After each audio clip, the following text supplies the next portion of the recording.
Before I speak,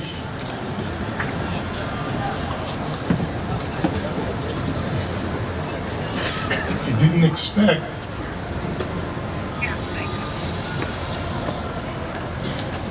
when I'd walk in here and see all the faces, all the people who I wouldn't be able to be makir tight if I wanted to.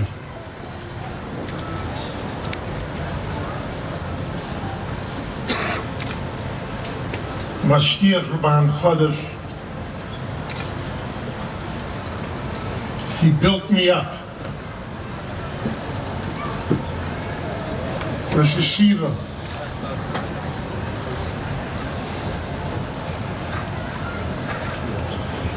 Tzvi Partzavitz, Barry Finkel, because I was tall, they gave me the front seat by davening. Musaf on Yom Kippur.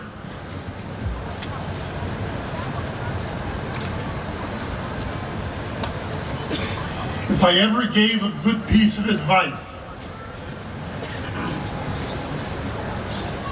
Bochrim, Young Light, grab whatever you can from them. You don't know what you have here.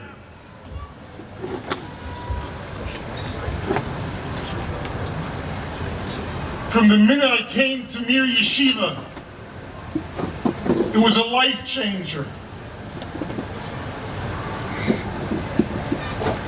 Because I took advantage of them. And I'm telling you, take advantage of them. And you'll have atzlacha.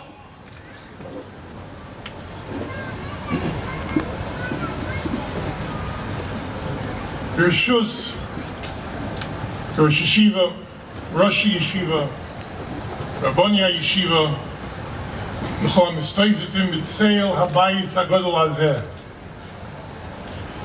I find one of the most difficult tasks is to describe the simcha, the nachas ruach, the geschmack, that I and every Yotze Yeshiva from Chutz La'aretz have when we have the opportunity to come to Yerushalayim. Every one of them will tell you that the best years of their life were in Yeshiva here. Life sometimes is funny. Like we say in America, the grass is greener on the other side. Mistoma, some Yungalite think that life can be better in America. But trust me, and I'm not saying this stam to be mechazik the olam, halvai should be a chizik, but I can tell you emes la'amitoi, that I lived here for 7 years. And you can't begin to compare the quality of life. Yes, there's more gashmius in America, more fancy restaurants, much nicer houses. But anybody who will be honest with you that will tell you, it's all artificial. It doesn't last very long. Unless you need a big house, you can run around it all day for exercise. How many steaks can you eat at once? How many suits can you wear at once? How many cars can you drive at once? But when you come to Eretz Yisrael, you're surrounded with unzera mention. It's a simcha amitis. Going into any base medrash and seeing bochrim and avreichim, harving and learning, being mechadish divrei Torah, the geschmack of a good kasha, a good teretz, and you're enjoying it while you're being mekayim kiyem chayenu v'ayich yomeinu u'v'nege yoimim v'loyla.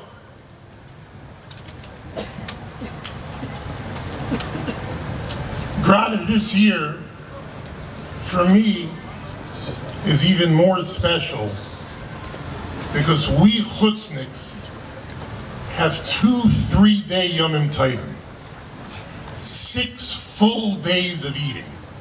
all day and all night. L'chatchila l'chol hadays. Now when I'm in America, after Yontif comes the Shas Hadin. I have to get on the scale. B'derech klal, after Azai Yontif, it's Shayach. I could reach 400 pounds. When I'm in Eretz Yisrael and I stand on the scale, I'm only 180 kilo. Nicht so gefährlich.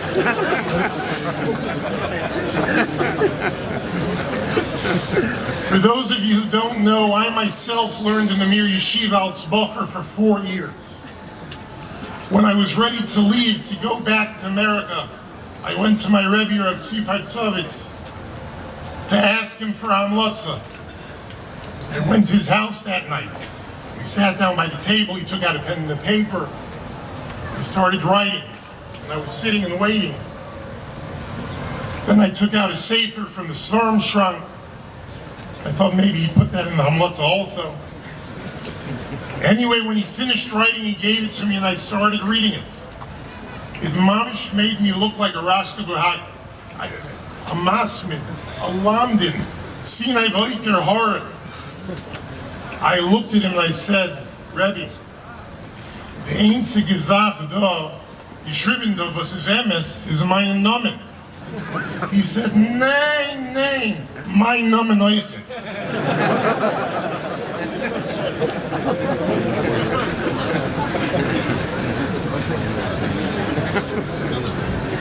The truth is that coming here Sukkos can sometimes be difficult for me. 3 years ago, right after Sukkos, I spoke to Rav Nosson Tzvi. We were making plans for the Yeshiva to come to Los Angeles in the next couple of weeks. I told the Rosh Yeshiva he shouldn't make the trip, it's too big of a tircha. That I would just go to the people that gave money the last time the Rosh Yeshiva was in Los Angeles.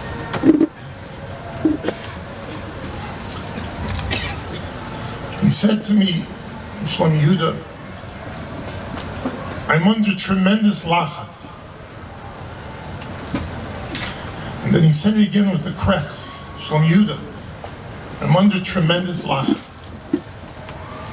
I could hear that this time was different.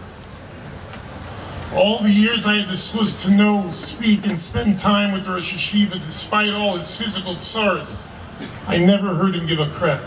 Takert. If I was ever having trouble in business or other inyanim, just the sound of his voice was comforting. Even though he was busy, he would take out the time to lift my spirits. On every Erev Yom Kippur, I spent half an hour on the phone with him. He would always give me a brach and tell me that I would be matzliach the next year. It was so easy to go into Yom Kippur that way. I remember once getting a message from my secretary that the Yeshiva needs to speak with me very urgently. I was in the middle of a meeting with some bankers who flew in from Chicago to see me. My cell phone at the time couldn't call Eretz Yisrael, so I rushed home and immediately called the Rosh Yeshiva. The Rebbitzin picked up the phone and handed it to the Rosh Yeshiva. Shlomo Yehuda, how are you doing with your learning? I lied and said that it was going well, even though those last 2 weeks I was extremely busy and probably didn't open up a sefer. I told the Rosh Yeshiva that my secretary must have miscommunicated the message because she said it was extremely urgent. It is extremely urgent, the Rosh Yeshiva said. No, I realized, I said, of course. I was in a meeting with some bankers that flew in to meet with me. Shlomo Yehuda, the Rosh Yeshiva said, in a stern voice, don't forget where you came from. You're a mere Talmud. The bank will be there tomorrow, but if you miss a day in learning, you'll never get it back. I went back into the meeting, but instead of feeling like a businessman who went to yeshiva, I felt like a yeshiva man who was doing business. But on that day, right after Sukkos, the Yeshiva didn't sound like himself. He never complained to anyone about anything, but he said twice, Shlomo Yehuda, I'm under tremendous lachatz.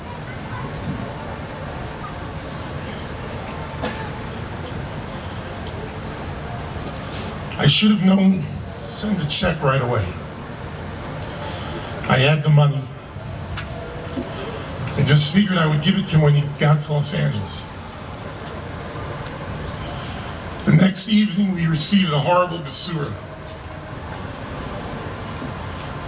I sometimes wonder if things would have been different if I responded to him as quickly as he responded to my petty needs. Reb Nosson Tzvi served as a lesson that if you want something bad enough, nothing can get in your way. The lachatz he had was not only monetary. He wanted to expand and grow so that anybody from anywhere who wanted to learn would have a place. When I was in Yeshiva, there was a tad over 1,000 Talmidim. Today, there are over 8,000. The Gemara says that Rabbi Akiva had the largest yeshiva. He had 24,000 Talmidim. During the shiva of the Rosh Yeshiva, they checked the yeshiva computer and calculated that under the tenure of Reb Nosson Tzvi, over 26,000 Talmidim came to yeshiva. He gave 26,000 Talmidim a place to learn. And he did it just for the sake of Torah Lishma. He taught them Torah Shebiksav, Torah Shebal Peh, and he was a walking, talking Musar Sefer. We don't even realize what we had. And all we can do today, and we have to, there's no excuses, we have to pursue his dream.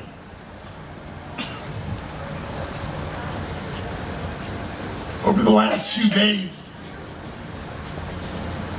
preparing a speech, I was trying to think back of a special moment that I experienced while I was learning in Mir Yeshiva. Something that stood out, something that was different, that identified Mir Yeshiva. It wasn't very hard. It was an experience I could never forget. It was the first day of the Zman. We were learning Bava Metzia, Shnai Moichzim Vitalis, Zeh Merkula Shali, Zeh Merkula Shali. Then the Mishnah has Zeh Merkula Shali, Zeh Merchatzi Shali. So Kasha came up. I think maybe it was the Trumas Hadesh, and what would be the din? And it was dealing with Zuzim, but he stelled it too to Shnai Moichzim. If one person says 60% is mine, another person says 30%, and a third person says 20%. That was Baruch Shayla. As it so happens, right outside the Beis Medrash, and some of you probably remember this, Reb Meir Shmulevitz was reading a Durach with his brother, one of the Rosh Yeshiva, Reb Rafal Shmulevitz, Zolar Hoben Arafu Shalem Meir Ad Meir Vesrim Shana. And at first they were just quietly discussing it, clearly not agreeing with each other. Every minute, though, it got louder and louder. A big oilam slowly gathered around them. Not that anyone understood what they were saying, as it was way over everybody's head. Everybody just watched. They stared. The brothers were so arayin in it that it didn't seem like they knew that the oilam was even there. The Kitzer, it didn't take long till they literally were screaming at each other. Reb Rafal would talk, and then Reb Meir would argue and explain his svara, his havana. More and more people started crowding, watching two enormous Yiyoyish heads be masber their tzad. All of a sudden, Reb Meir, who was sometimes hard to understand, started using the balatot on the floor. Each balata he used is a quarter of the talis. And as they were arguing, he started using his feet and stomping on one balata after the next. Reb Rafal didn't skip a beat. He started showing him why he's wrong, stomping his own feet on the blottos. If you weren't in the inner circle, which I wasn't, it looked like they were dancing by a chasna, moving their feet so quickly, yelling, and practically jumping. This went on for about 10 minutes, till Rafal said something and Reb Meir was quiet. He looked down at the floor, thinking and thinking. He picked up his head with the biggest smile and said to his brother, "Ihr seid gerecht. Ihr seid mördig." Then Reb Meir turned towards some of the Olam, and with that wide smile started being masber why his brother was right. You never forget something like that. I can't imagine a better example of a bren, of fire in learning. Torah l'shem Torah, Torah l'shma. Reb Meir was so besimcha that he finally had the right teretz. As the crowd dissipated, Reb Meir walked away talking quietly to himself and nodding his head.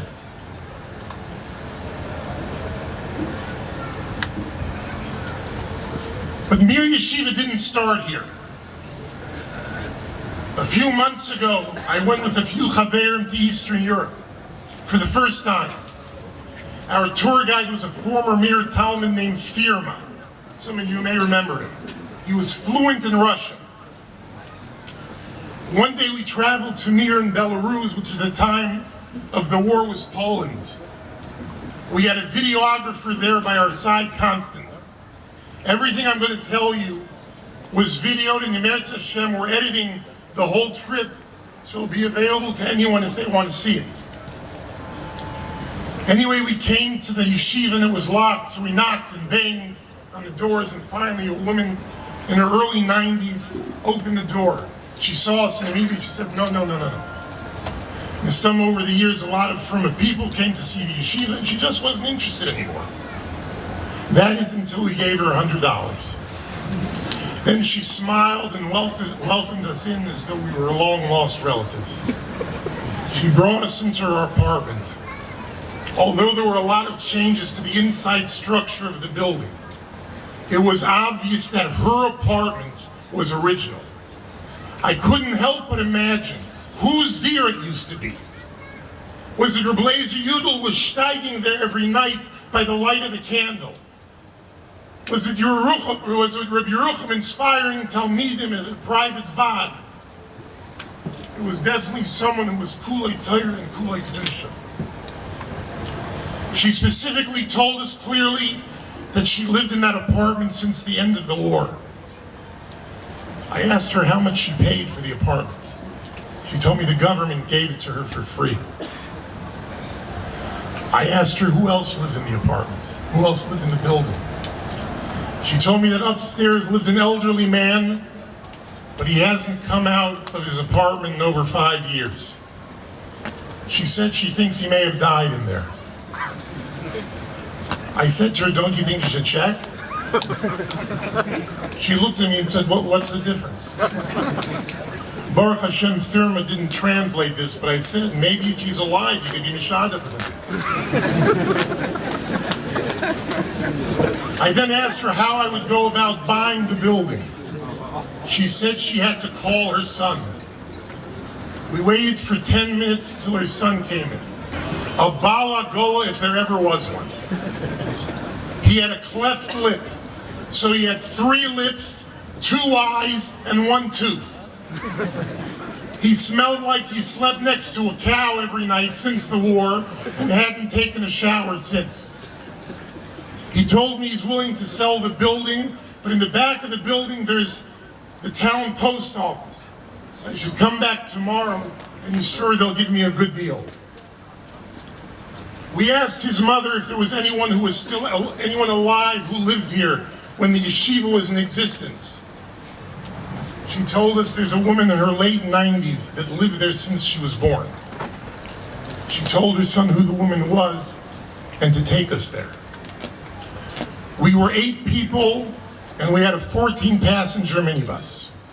He wanted to get on the bus to direct us there, but I told him that the insurance doesn't cover Polish people. Now, don't get me wrong, I have nothing against Polish people. I was just scared that if someone lit up a cigarette, the whole bus would have blown up. Agav, on a side note, after all those years of hearing Polish and Polak jokes, I realized that they're really not jokes. Anyway, he walked in front of the bus and we followed him straight to the other woman's house. We knocked and her daughter answered the door. I immediately thought to read the Polish man to the daughter, as you know, I'm trying very hard to solve the shidduch crisis now.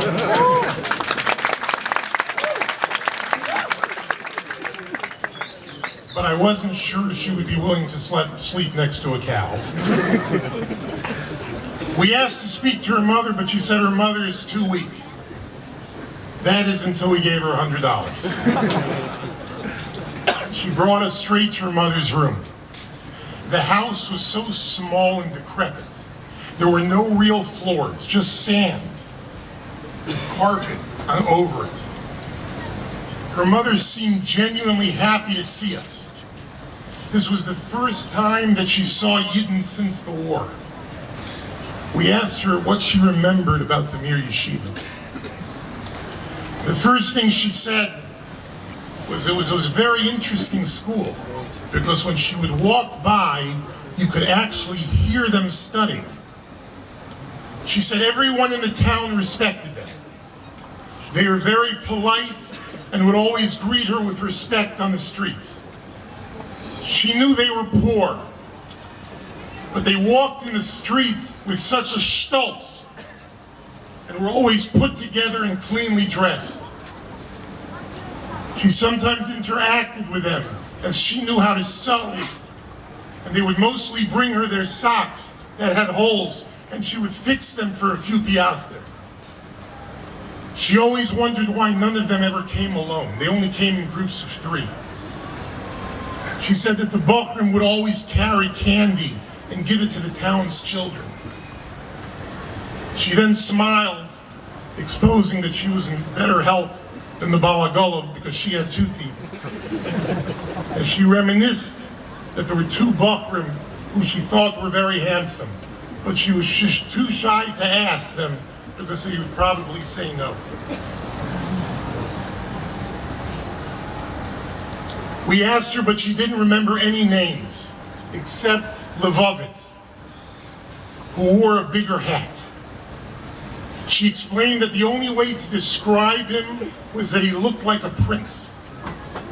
She used to call the bochrim Melamdim, but they kept correcting her and telling her that they weren't Melamdim, they were just students.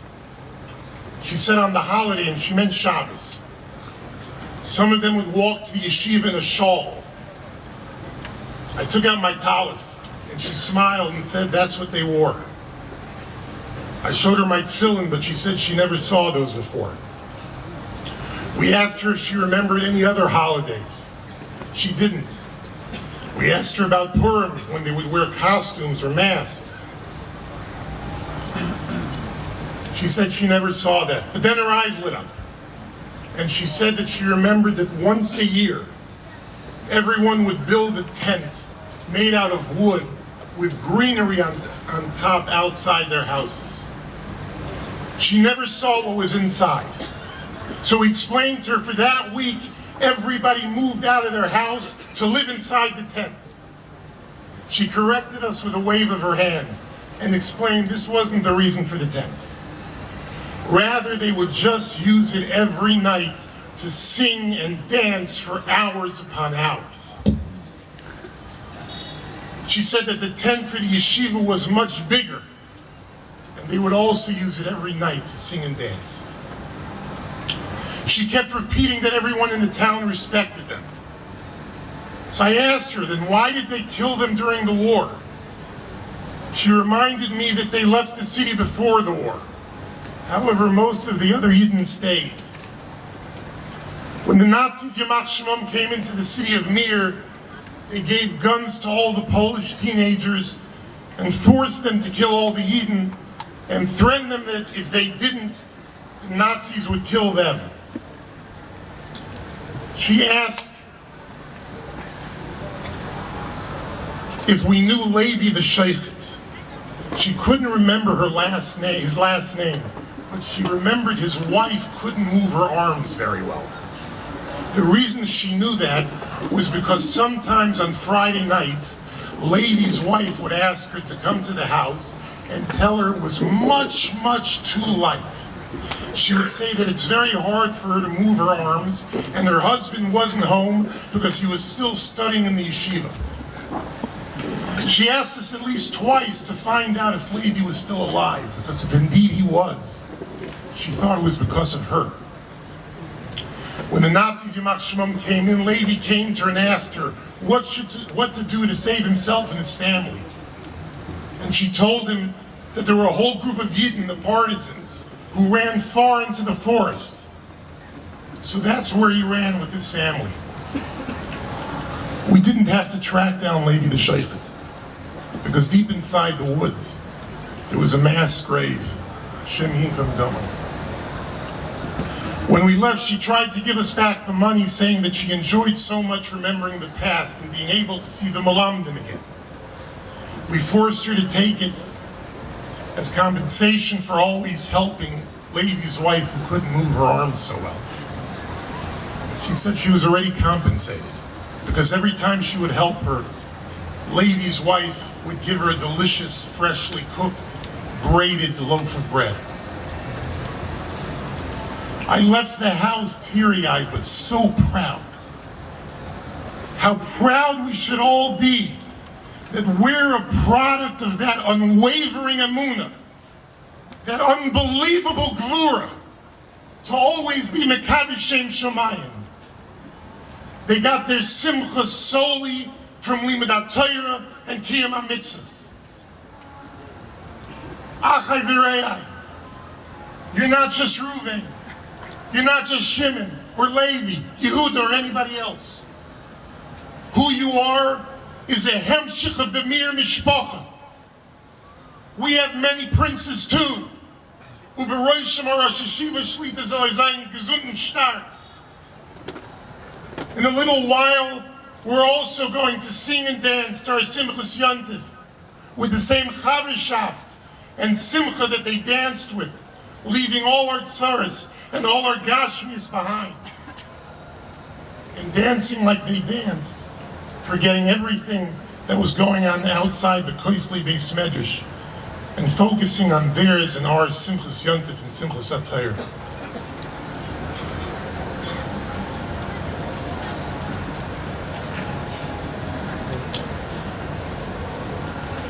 A young man that I used to learn with once asked me, what pushes you to give seemingly large amounts of tzedakah? Isn't it hard to give away all that money when you can spend it on so many other things, or invest it, grow your net worth? And L'maisa Chazal say, Misheyesh Limona Ritz Messiah. The answer is pashut, and I believe it applies to all Nadvanim.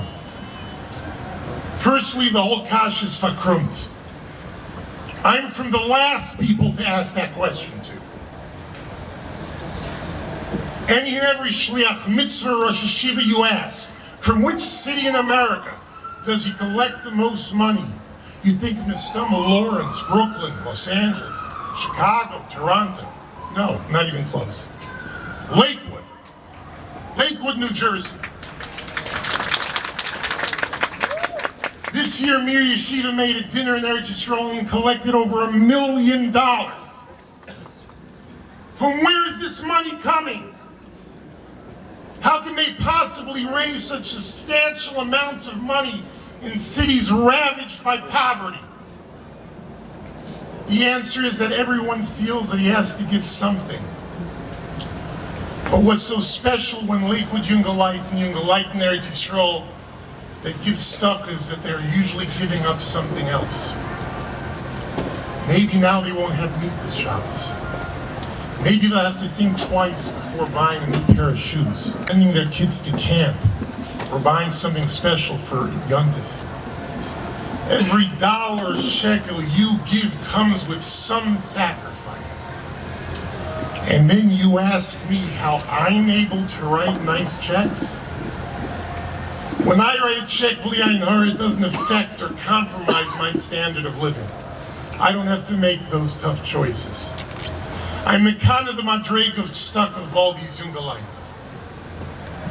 I don't believe if I were in your shoes, I'd be able to sacrifice the same way you do. The question, if at all, only makes sense in the opposite. How does a younger man in Lakewood or in Eretz Yisrael write a check to tzedakah when they themselves can't afford to make it till the end of the month? And the teretz is because they're true, genuine bali tzedakah. They're truly noisei b'ol chaveira.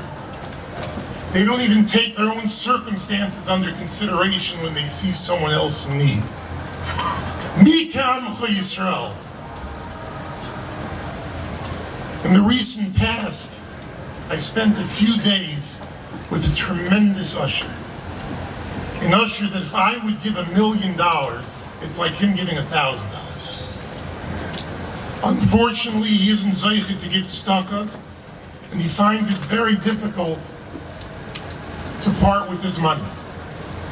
I'm sure he gives a few dollars here and there, but I'm yuta the yuta leichashinam. Every day that we were together, he would tell me about this deal he did and how he was able to speculate in what direction the market was going, and then another mitzvah that he found. Businessmen like to speak with each other about business. I kept clearing if I should ask him why he doesn't get stuck. He was a lot older than me, and I didn't feel it was my place. That is until one day he said to me, I don't understand why you support these kailim. These people should go to work. This can't keep going on forever. You're spoiling them, the chuluk. I turned to him and I said, please, you need to explain something to me. On one hand, you sound like a brilliant person. You've made so much money. And every day you tell me again about another deal to show how bright you are, just in case I forgot from the day before. Yet on the other hand, I know that you're frum. You must have some emunah. I see you lay tefillin every day. Say Shema Yisrael. If you didn't believe there's an Eibishter, you wouldn't be going to shul 3 times a day. You wouldn't only eat kosher. You wouldn't shake lulav and esrei. So clearly you believe there's an Eibishter. What in the world do you plan on telling the Eibishter Akar Meh Esrim Shana? How did you sit with billions of dollars while your brothers and sisters were starving?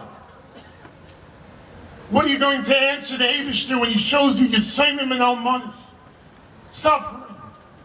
And you were calling the bank every day just to make sure your balance was higher than the day before.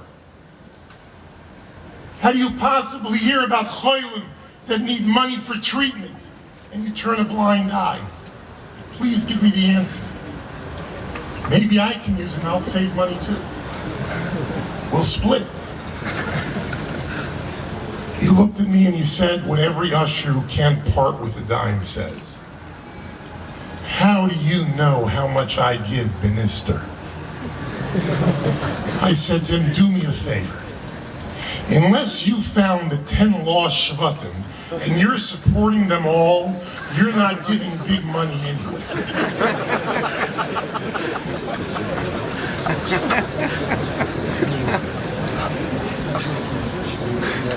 What is so frustrating is that the Eibishter put enough money in the hands of Frum Yidden to take care of all our kailim, yeshivas, and itzrachim a few times over. There's tremendous bracha and shefa today among Klal Yisrael. Now we just need to daven that these people recognize why the Eibishter gave them the money. We need them to realize, and they need to understand, Al Yishalel Usher Ba'Ushrei. An usher shouldn't even think to take credit or to praise himself for his wealth. He has to realize that all the extra money from the Eibishter gave him is that he should be able to give tzedakah, that he should have the yechilas to do chesed. That's the reason he has the money, and that's the only reason he has the money. Every day we daven for parnasa. And we say the same bracha al kol pnei adam. Hashem, please give us parnasa. Then we add v'sabeinu mituva. Maybe we can be satisfied with the money. I always wondered, why do we ask Hashem that we should be sad to help us enjoy the money? You give me the money, I'll already figure out how to enjoy it. I know where the big mansions are. I know where to buy the fanciest jewelry. My travel agent knows the most beautiful destinations in the world. Eibishter al tidag. Just give me the money and I'll take care of myself. I don't want you to waste your time, Chas v'shalom. You go help other people. I'll be fine. The Torah says that it's not enough that there should be shefa and bracha that just sits in bank accounts. V'sabeinu mituva, not v'sabeinu mituveinu. We should be nene from the Eibishter's Gutzkeit. It's not enough that there's money. The money needs to go to the right place. The money, the bracha, has to go towards Kiyam Olam, towards Amudei Olam, towards Achzokes HaTorah. Some people think they have a choice. I can give tzedakah and get covered, but if I don't want or need any covered, then I don't have to give tzedakah, lefi my yachayos.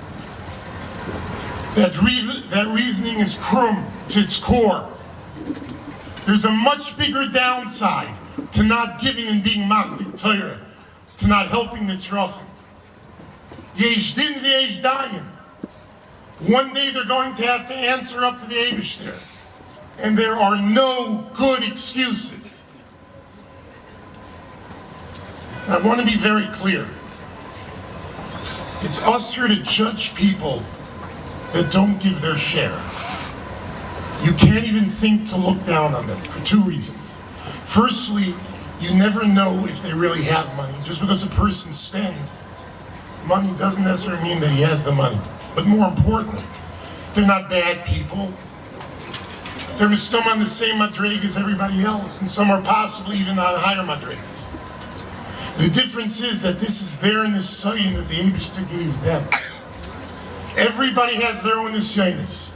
I have my nisyonis. You have your nisyonis. I know that I'm not always misgaber on my nisyonis.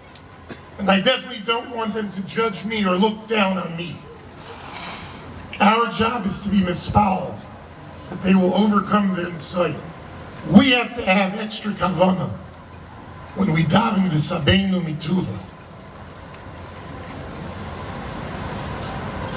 Do you think for 1 second that the Nakvonim don't know where their money comes from?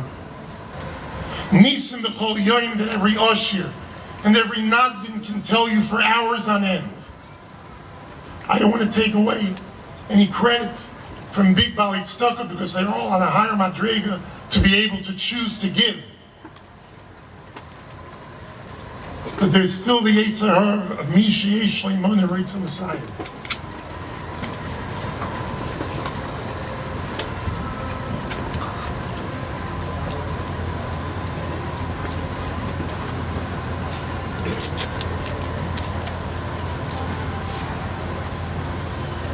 But at the end of the day, the Bali Tzedakah know, and this is all people who give, not just big amounts, all amounts, that the Eibishter says, test me with this. And if you'll come through,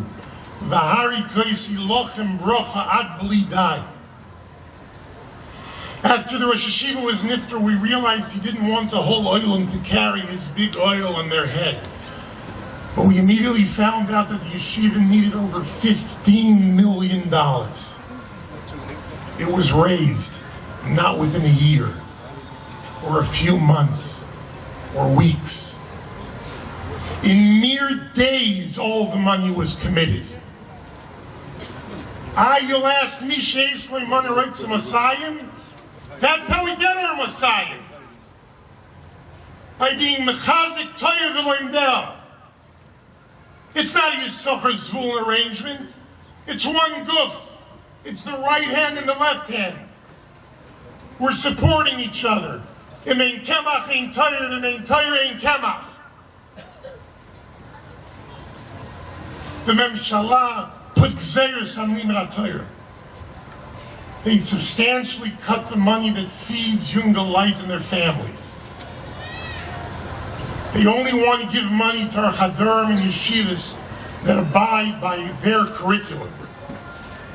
They say we need to learn history. They know history. They understand history.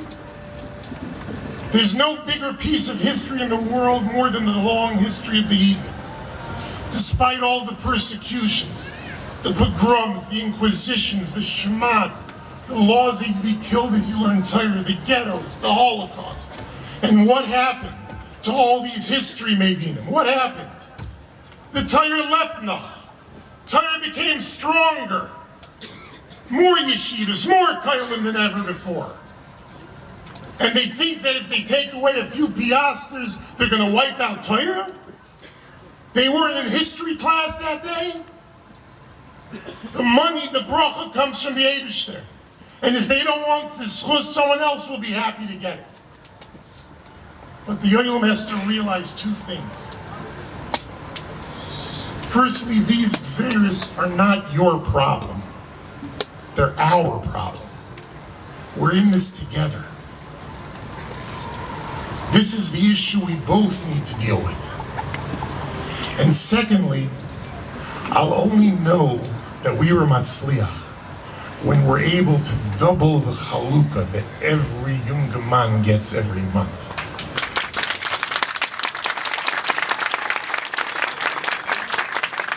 So they don't have to run from gemach to gemach, so they can learn Torah b'nachas u'brachos hadas. I decided before I came here, just as an ice, a possible aschola, that for the first month of the new Zman, I'm going to pay for a double chalukah.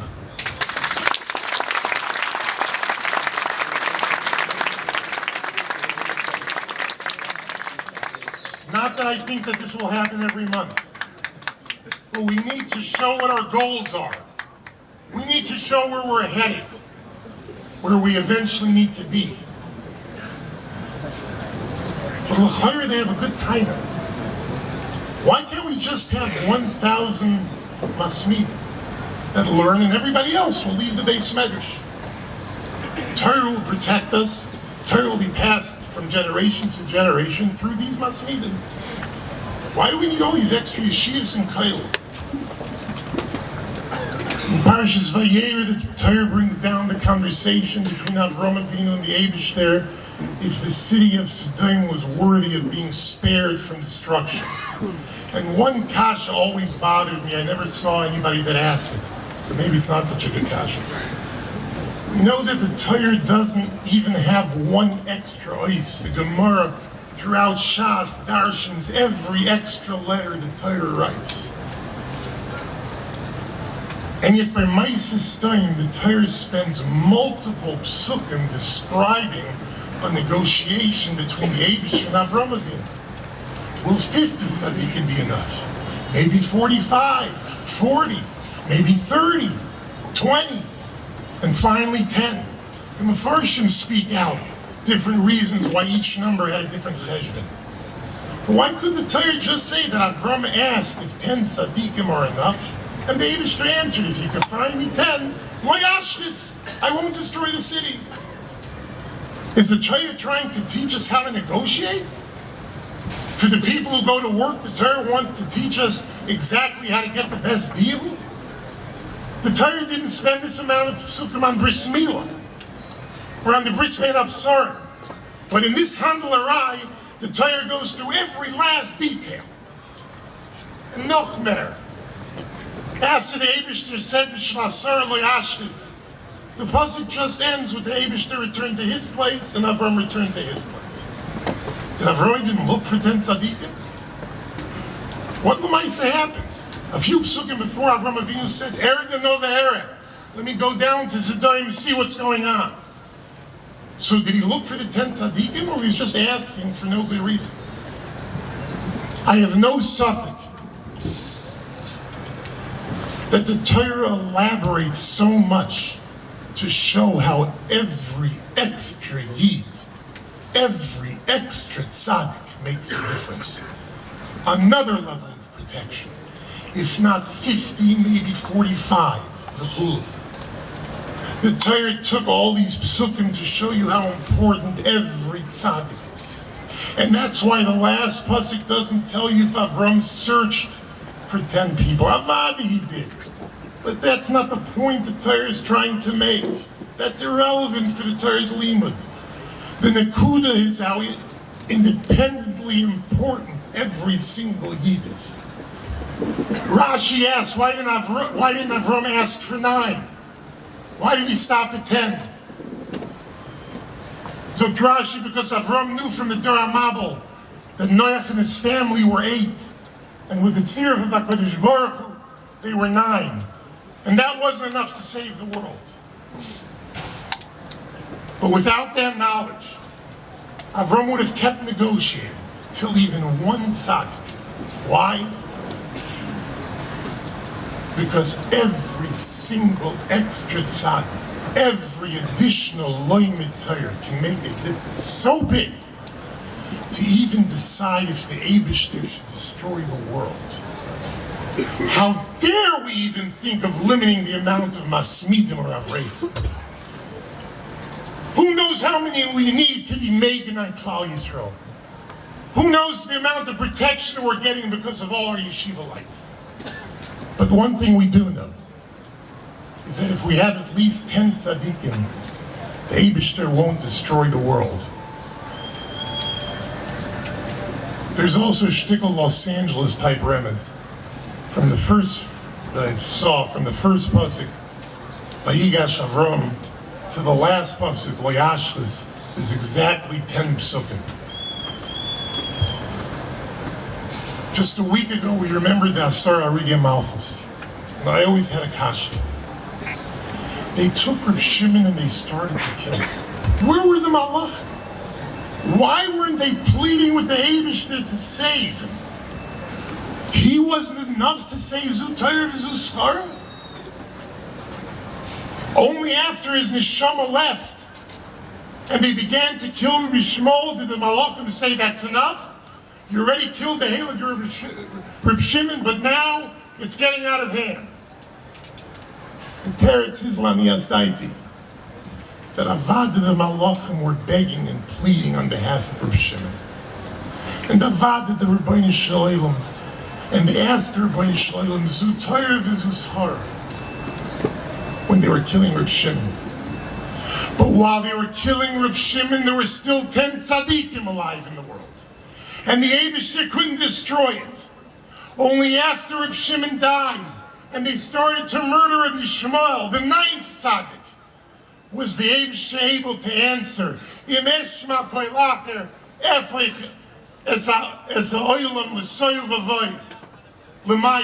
if I hear another word, I'll turn over the whole world l'soyu v'avoyu.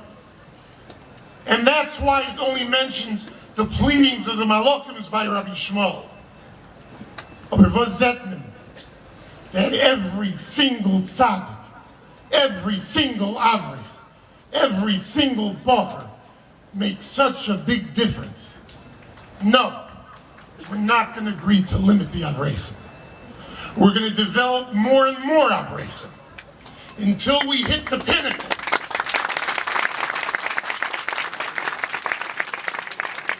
That we have enough Torah to bring Mashiach in Meir of Yameinu Amen.